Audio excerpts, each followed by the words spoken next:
Greetings and welcome to this week's episode of UC Weekly News. I'm your host, David Danto. But wait, if you weren't sure, let's hit a name tag button here and show you. I cannot get over how wonderful this cute little feature is from VizRT that you've got in Zoom now. You can get broadcast quality graphics, except I can't really use it because I can only use it for me. I can't use it for my guests. And Yeah, they need I a have get they need a get they need a guest mode overlay. yeah, I have two pretty powerful guests on the show with me today, my Microsoft experts, because we're going to have a conversation about Microsoft. Kevin, why don't you introduce yourself first, and then we'll go to Tom. Yeah, well, David, I am super happy to be here. I am Kevin Kieller. I guess I'm a co-founder of Enable UC. I am half consultant, half analyst. And what I just before we dive in, I just want to, note that we are representing three different countries. We've got you, David, holding down the US. I am just outside Toronto representing Canada, and then we got Tom, who will introduce himself representing the UK. I was going to say the EU, Tom, but you guys No, have no, yeah, decided yeah. no, but you're not part of that. But anyway, I think that this is a global UC news. So Oh, I I'm absolutely try. I'm a big believer in diversity of thought. The problem is that we all kind of look the same. I've got to get more people, uh, more people of color, more ladies. I've got to try and fill it out as much as I can. But you guys are the Microsoft experts. So Tom, your turn.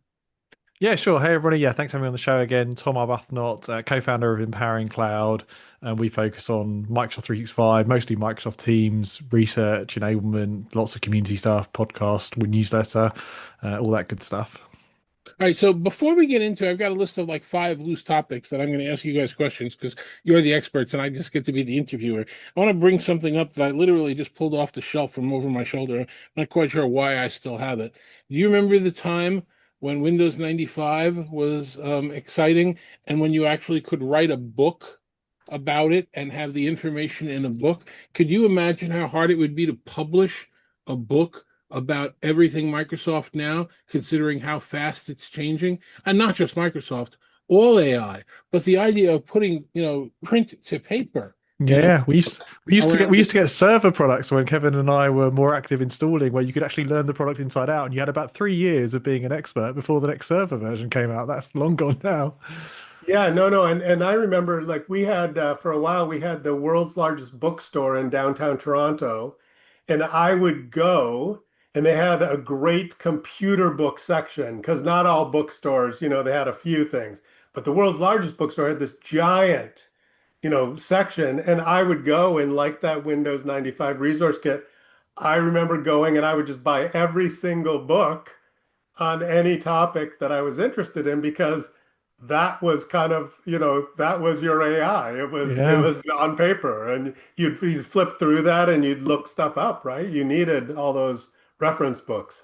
I want to make the point. I'm really beating it up, but I really do want to make the point that we live in a world right now where the things that we are trying to stay on top of, the concept that anybody could actually write them down in a Mm, book, that the what's here this week is gone next week in most cases. You could never do a publishing cycle. The idea that we could get software now in a CD-ROM or a DVD-ROM or whatever it is. What is it? A DVD? They're gone. You get pushes, agile pushes every day. So we are living in a different world. And this was the middle of my career. This wasn't the start. right. The start of my career didn't have PCs at all. This is the middle of my career. Now the world has gone completely crazy and we do things too quickly and everything's changing too fast. So yes, that's something I wanted to really make sure that everybody realized that happened in our lifetime. Yeah. Taking the macro scale from in our lifetime to in the last few weeks, let's talk about some of the events. I know, Kevin, you just got back from Comms V Next, which, Tom, you were at last year. Tell us, Kevin, a little bit about what your experience was at Comms V Next. Remind everybody, it's not run by Microsoft, it's run by the community, correct? Yeah, no, absolutely. It's a great community event. It obviously is very focused on the Microsoft ecosystem. Um, so great, and deep technical knowledge, right? Because so the audience is, all about Microsoft and, there's 100, 200, 300, 400 level sessions. Um, but I think, one of the things is this year, and Tom will talk about this, the M365 event was just a few weeks before. So I think that, all conferences, I think, are trying to find what their focus is. But Yeah, having these two, it feels like we're yeah, in a weird spot for conferences in general, doesn't it? in Because general, like right? we used Yeah, to have more specialist conferences, like Comms v Next was specifically for, Skype and then Teams, and it's right. widened out in the last few years. Same thing with Comms Verse in the UK. M365 Conf is another community conference, but that's really the Microsoft backed one. And that's the very expensive, very well backed kind of thing. I really like what things like Comms VNext and Commsverse are doing because they're much more MVP led, highly technical, grounded in the community. And obviously, there's room for both, but then you've got all the other vendors doing their own, Cisco doing their own, Zoom doing their own. Where does it leave some of the ones that used to bring us all together kind of cross platform? Yeah, Yeah, and there was quite a bit of controversy around that around Enterprise Connect this year, which right. Microsoft didn't attend. So, I hope we're cyclical. I hope the generalist conferences will come back, but we're in a real world. I don't think we can support three conferences in 2 months to cover one single subject, and people are not No. the budget to travel. I think Right. there's at least two types of attendees as well. I see this at Ignite, the Microsoft conference. Like there are some people that are head down in their job and then they use the conference to catch up on what's been going on. So like for them, like a recap of the last 6 months and what happened and what landed is great. And then you've got other people who are really on top of everything that's changing and they're coming to the conference to hear exclusively new stuff. And it's hard to serve both audiences because some of us like take us three, we're very plugged in. We're only really going to meet people and hear what's new because we know what happened, and other people are using it as a recap, a summary, or an understanding of different areas they don't spend their day in, so they want to know what's new in parallel areas perhaps. Yeah, I'm going to push back a little bit on that, Tom, because I think that, there is tons of information. I mean, look, Empowering Cloud, you do a great job of keeping everybody up to date on what's new. And so I really think that all the conferences have to, double down on the people interaction because, I think it's the conversations you have, not in the sessions, as good as the sessions were at Comsby Next and some really great deep sessions. Jamie Stark from Microsoft, Heidi Elmore back at Microsoft. So there was some great content, but it was really the before and after and at lunch. Like, so Yeah, you're right. That is a every big conference, reason to get together, isn't it? You're right. Like, and yeah, to your the point hall of room. It's the in between conversations, right? yeah, Or yeah. over the meet. Yeah. So I think that that's where, for me, if I was running a conference, I would just make sure I allow that people interaction. I don't know exactly how to do that, but whatever you can do to kind of foster that, that's what I think I take away from the conferences. The white spaces. Yeah, the white space. Yeah, allow for that interactivity over the meals or what have you, right? So. Yeah, location plays a big part in that, doesn't it? Because we all go to some conferences where it's in the same hotel, we're all in the same places, we end up in the same bars and restaurants, and other ones where you end up split, city ones where you're all in different locations. So, as you say, it's a hard thing to get, but when you get that, where you all end up at the same hotel bar at the end of the night and all the conversations, that's high value. Yeah, I don't Comsby know. Next is like that, right? Because everybody stays in the same, it's small enough that everybody can stay in the same hotel. And I guess, Tom, you and I are going to be in Comsverse in just Yeah, under a month, similar. It's right? Yeah. drink all drinks together. They keep bringing all the speakers together. It's very good. Well, I don't know if the companies that are behind these conferences, and I don't mean the community, I mean Microsoft and Cisco and Enterprise Connect and Hmm. Infocom, I don't know if they quite realize how tight-knit a community we all are. I mean, to a certain extent, the three of us compete with each other, but I would consider you guys friends and associates, and we reach out to each other multiple times a day for projects we're working on together and for projects we're not working on together because again it's that concept all boats rise. If we help each other out, then there's no Right. reason not to do that. Now that's I don't have that relationship with everybody, but we're all talking in the background. So when one vendor gives some type of perk to another analyst or expert or invites someone and covers their expenses, we're all talking about it. I don't quite know if they realize that. No, Uh, and the funny thing was, I just, not to kind of be negative, but like, for example, like Microsoft did some great research on this work trend index. They do that every year. I love the research, but they had a briefing on it for the analysts yesterday. And during the briefing, they choose to turn off the chat. And it's like, to your point, David, the analysts, like we're all adults and we all talk amongst ourselves and we like to hear the questions that the other analyst ask. And so for whatever reason, Microsoft says, I'm going to turn off the chat because I don't know what they think analysts So, are going to so, so, post. so we all just jump to on a certain platform and have the same chat in WhatsApp or Zoom. Right, and different, but like Zoom doesn't do that in their briefings. WebEx doesn't do that. I mean, Tom, you bring together some great, talks, and I know you don't record it so that people can like, kind of be honest because you bring some vendors in. But the chat is often the most fascinating part. Yeah, So, the David, chat's to your fire. point, It's we like always leave it open. yeah, we all talk amongst ourselves. So if you think by turning off chat to your point, Tom, like we just go on another platform and talk amongst ourselves. So yeah, it is the people for conferences. And I think overall in this world of AI, I think human and authentic interactions are being valued more highly. All right, so Kevin, in 30 seconds or less, what was the top story news perception thing to come out of CommsV next? And Yeah, Tom, I'll ask so you the same thing about M365. Sure. Yeah, so I mean, not surprisingly, as Tom mentioned, the scope has expanded. AI plays a big role. I delivered a session called How Copilot Lies to You and What You Can Do About It. And that was just intended to be balanced and saying AI, you need to know how to use it. I liked what CommsV Next did as opposed to a keynote. They had a keynote panel.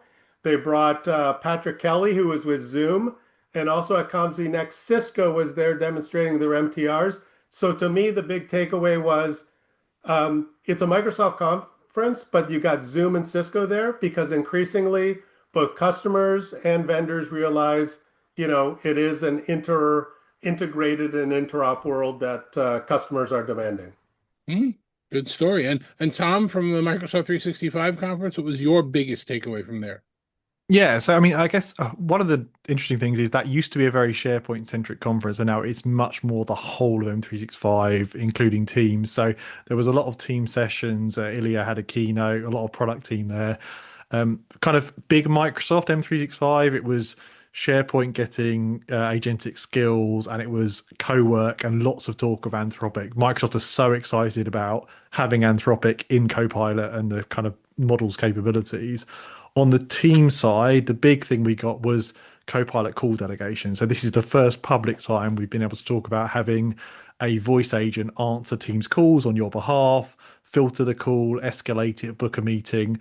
That's the first public outing of voice agents in the Microsoft world. And later on, just a couple of weeks later, we heard about the voice agents in Copilot Studio and voice agents in Dynamics 365. So we on the team side have been waiting to talk voice agents. Some of the other platforms have got their voice agent stories out there. So that was the big takeaway from me.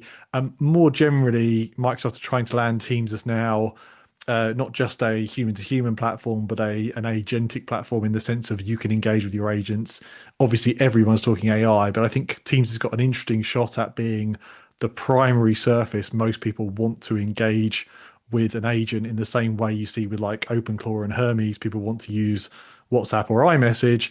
Like in the corporate world, you're in Teams. Maybe you talk to your agent via Teams rather than going to a dedicated app. Okay. Well, good events, and neither one of you really talked about the idea that just before, I guess just before M365, Microsoft said, "Oh, did we say Surface Hub? Never mind. We're not supporting the Surface Hub anymore." And I don't think too many people really recall that Surface is a brand, the model name that Microsoft tried to launch 3 or 4 different times until they finally got the Surface Hub out there. There was a big table, there were a bunch of Yeah, the other. Vegas casino table with all the Yes. games on and stuff. So Yeah. so but they announced that the current Surface Hub is going to be the last one. It's going to go end of sale and then eventually end of life. So are you getting any reaction to that, or do you guys have any reaction to that?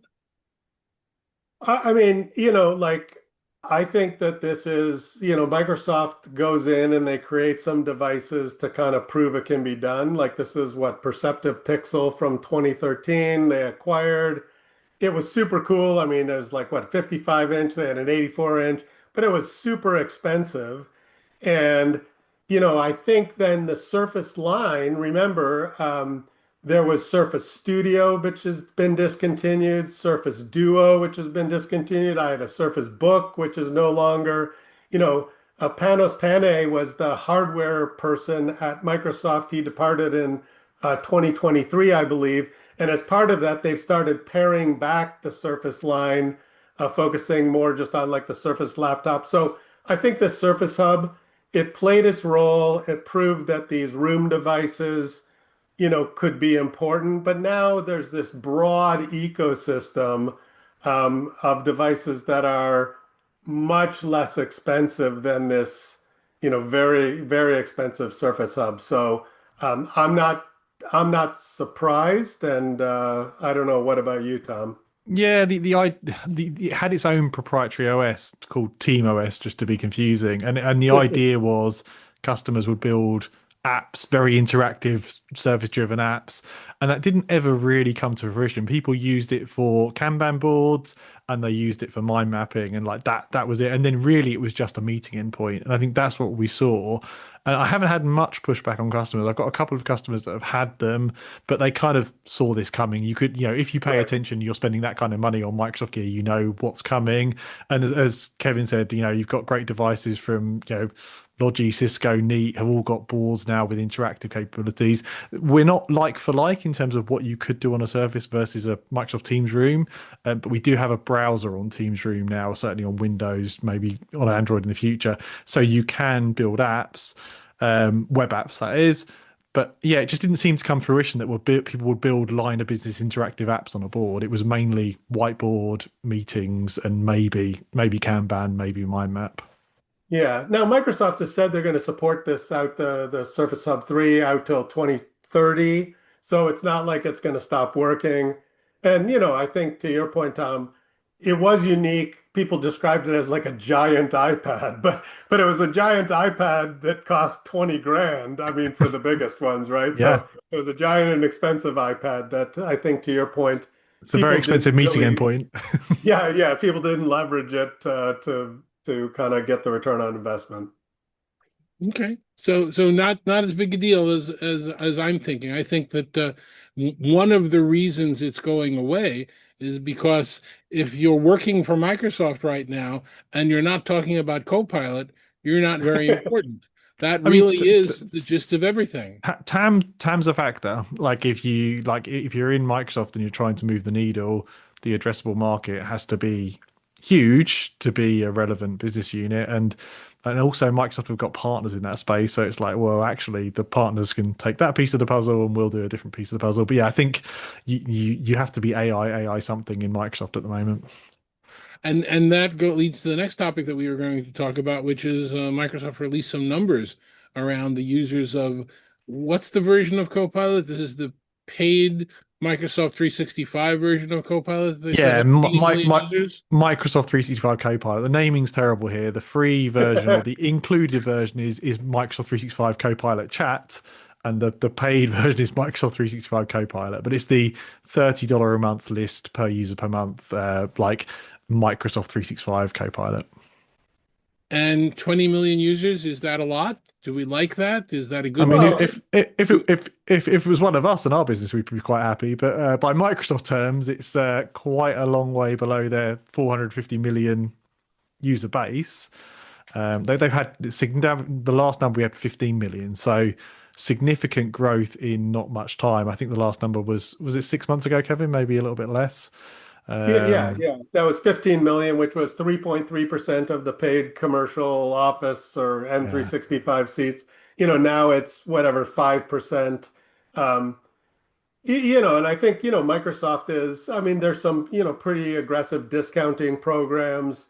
They introduced this E7, so which includes Copilot. I think one of the reasons behind, I wrote a detailed article on nojitter.com looking at it. I think one of the reasons is if you bundle it into this really expensive E7 SKU, which is $99 per user per month, maybe you bury the $30 per user per month Copilot that you only got, in this case, 5% of the people to step up to. So, Hold on, because we're going to come back to E7 and E7 costs. okay.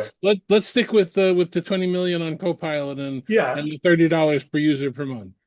So I think that yeah, Microsoft is working hard. They're discounting it to allow people to, adopt it. So I don't think everybody in the 20 million paid that $30 per user per month, but this is a clear big focus of Microsoft, and obviously they have a lot of work to do because some of the competitors are including these capabilities at no additional cost. And so they really have to prove that, okay, $360 per year. I mean, it should be a no-brainer if you teach people how to use it. But clearly, I mean, when you have 10,000, 100,000 people and the CFO does 100,000 or 10,000 times $30 per month, that's a big number. And, I think that that sticker shock is stopping a lot of organizations from moving forward with it, clearly, because it's only 5% adoption.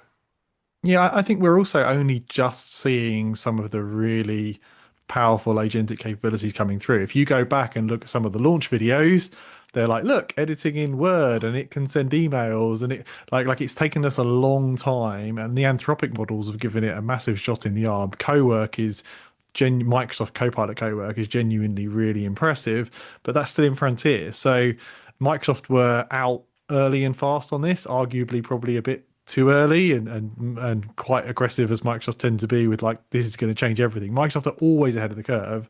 I remember when we were talking about OCS 2007 R2 as like no more phones and everything's going to change and took the pandemic to do that. So Promises are ahead of the curve, is what you're saying.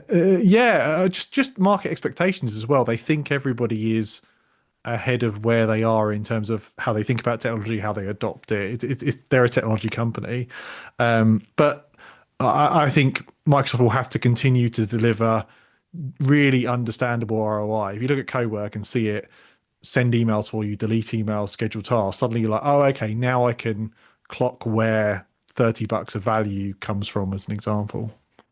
But I Well, think, let me. Tom, oh, I was going to say, Tom, don't you think that in this case, I mean, Microsoft is probably subject to more direct competition because, I mean, so you got the Anthropic model. So first of all, they don't operate inside the EU data boundaries. So Yep. they're turned off by default in the UK and EU. And so that's a bit of a problem. And then you've got, people who tried the Copilot agent in Excel and were definitely underwhelmed because the first version, quite frankly, this is a technical term, it sucked. Yeah, Um, they've burnt some bridges by pushing things early right. and being like, "This is amazing," or showing demos of PowerPoint slides being created and we weren't there. Yes, and I think there's an immense amount of competitive pressure from OpenAI Right. and Anthropic. And Anthropic just last week GA'd their plugins for Word, Excel, PowerPoint, and Outlook. So they're a partner and they are heavy competition as well.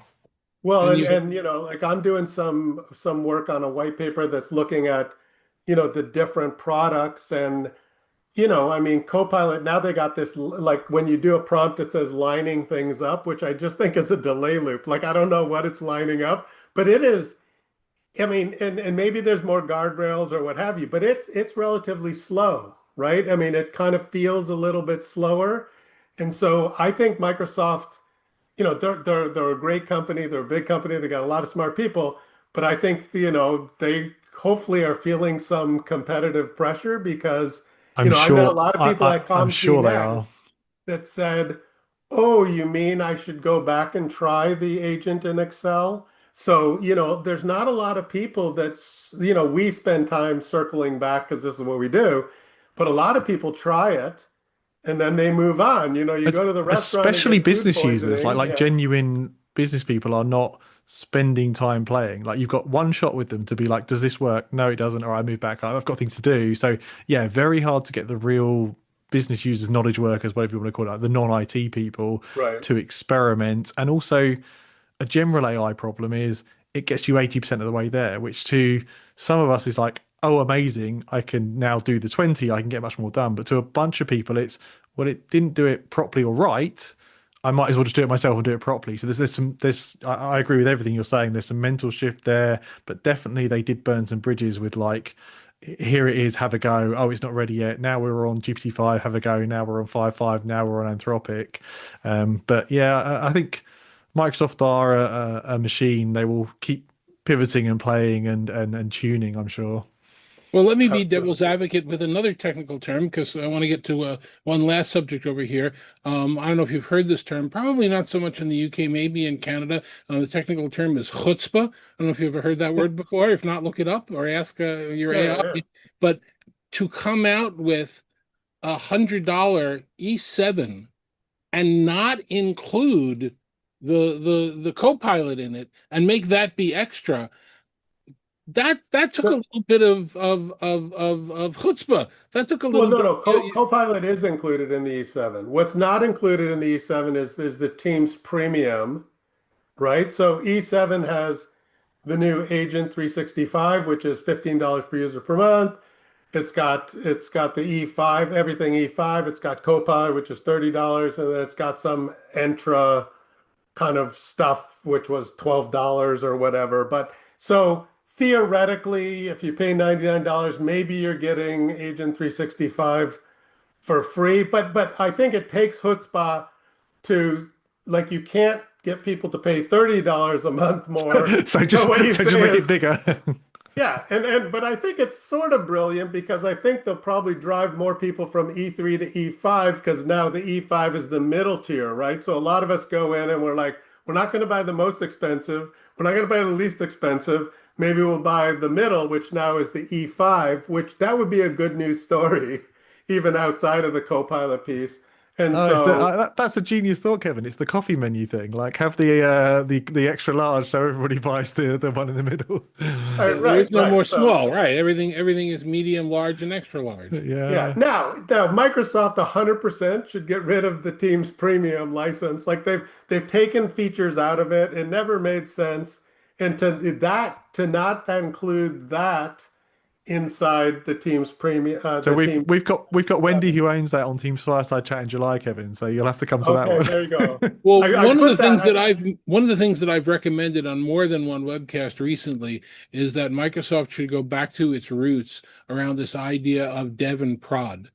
Production for most companies should be nothing that's changing. It should be things that we can train, that we can tell people about, that we can actually print, maybe not books that are bound, but at least PDFs and flyers.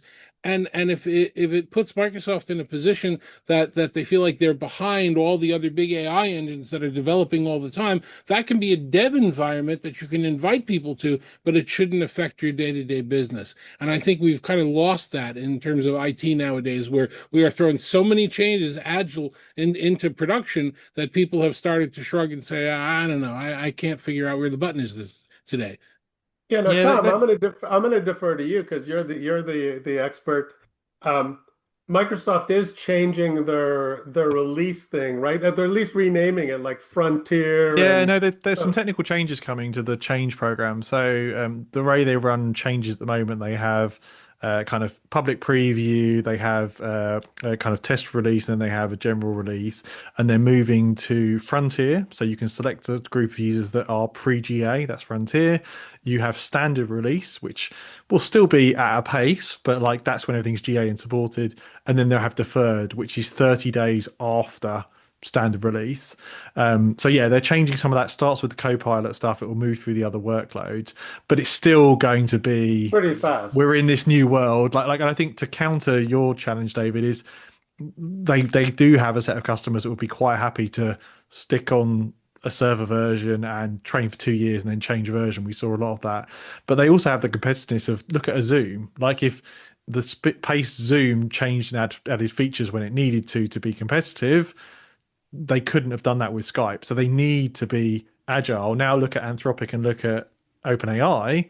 Anthropic has nearly a billion users using AI. Granted, 95% of them on the free tier, but still basically a billion users. And then Anthropic is releasing basically a new feature every other day. They fear the innovative part of the company will slip away to a new platform, and that's a slippery slope. So they can't be too slow, and they definitely have pain of moving fast as well. But I'm gonna push back a little bit because I think it's a little different when Microsoft like changes UI things a little too frequently. And I think, if you look at Zoom, they have fast pace, but I feel they take a few deep breaths before they push something out there.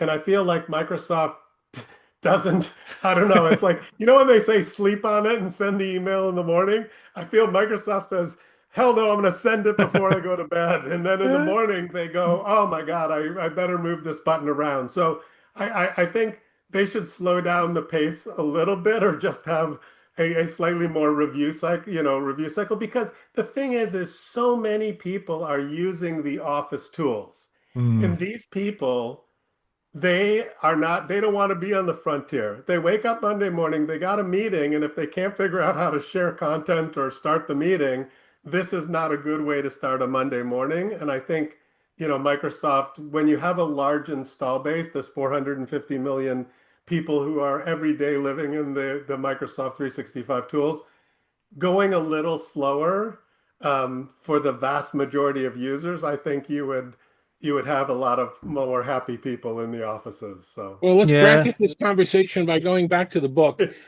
with a story. I know you said that when you were at Comsby Next, you had Patrick Kelly there with you, who is one of the experts in Zoom, who wrote the book, the actual hardcover recipe book on how to use Zoom. And when Zoom's latest version just came out, 7.0.2, I believe, I sent him a note saying, "What happened to my taskbar on top? Now apparently I can only get it on the side. Is that true?" And it took him about 2 hours, and he finally got back to me in Zoom chat and said, "Yeah, looks like that for me too." So I think we're moving a little too fast for everybody here, not just Microsoft. I think it's the society's moving too fast. I think we need to stop and smell the roses a little bit. I think that's always good advice, David. Okay, so the two of you will be at Comsverse together, correct? Coming up in the next couple of Yep. weeks. Tell us Yeah, about where really. we can see you there. Yeah, really excited for that. So yeah, awesome to have Kevin over for that one as well. So that is another community-driven event in the UK. Some great sessions. Mark and the team do a really good job of picking like really good speakers. And it used to be team-centric, but now kind of wider into the M365 stack and lots of Copilot conversation, lots of AI conversation. So yeah, really looking forward to that. I'll also be doing a private customer conversation there and a customer panel in one of the keynotes. So that should be fun. Kevin, are you Very nice. speaking? What are you doing? Yeah, no, I'm speaking. I've got two sessions. One I'm delivering on, Copilot and kind of how to get the most out of it. And then with another gentleman, Tristan Gayford, who works with EY, we're talking about more how AI is helping do administrative type of work. So more for IT pros saying, hey, Nice. Copilot's coming for your job as well. And but more it's around how you can kind of leverage this. And obviously EY being a huge multinational company, there's some great Yeah, not many bigger. That's a great conversation. yeah, And yeah. when is So, that, gentlemen? that is June, I want to say June 23rd and 24th, I think. It's You put us on the spot there with no prep. no, I think that is. Yeah, yeah. That's it's I can always edit it in. All right. So then before you're at that event, I will be June 17th, 18th, 19th at Infocom, where Ilya Bookstein is going to be doing one of the keynotes, and Espen Loberg from Cisco is doing one of the other keynotes. And this is not a conference that typically had keynotes. So I mean, I'm sure they did, but it was typically, like some magician talking about why it's nice to have fun with magic or something. It was never really on topic pieces. So again, these conferences are morphing, but I will be in Las Vegas for that the week of June 17th for a week. And I know I won't see the two of you guys there, but that's the point of having a big community. We all go attend different ones and swap and share and see what's going on. So Kevin, give us the Kevin Keeler story. How can we get in touch with you? yeah, so on LinkedIn, I've been told that I publish a few things on LinkedIn, so look me up. Yeah, and increasingly, I talked about before just the interop piece, whether you're using Zoom or Microsoft stuff or Cisco or, OpenAI and Anthropic stuff. I think increasingly, customers are wanting to put things together. So I'm kind of writing about the good, the bad, the ugly, and kind of trying to do that. Very nice. And Tom, you?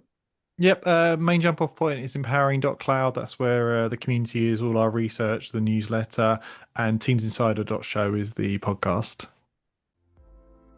Kevin and Tom, thank you very much for joining me this week. And thank you guys as you're watching the show, as you always do. I appreciate it. We will be back next week with another one. Until then, take care.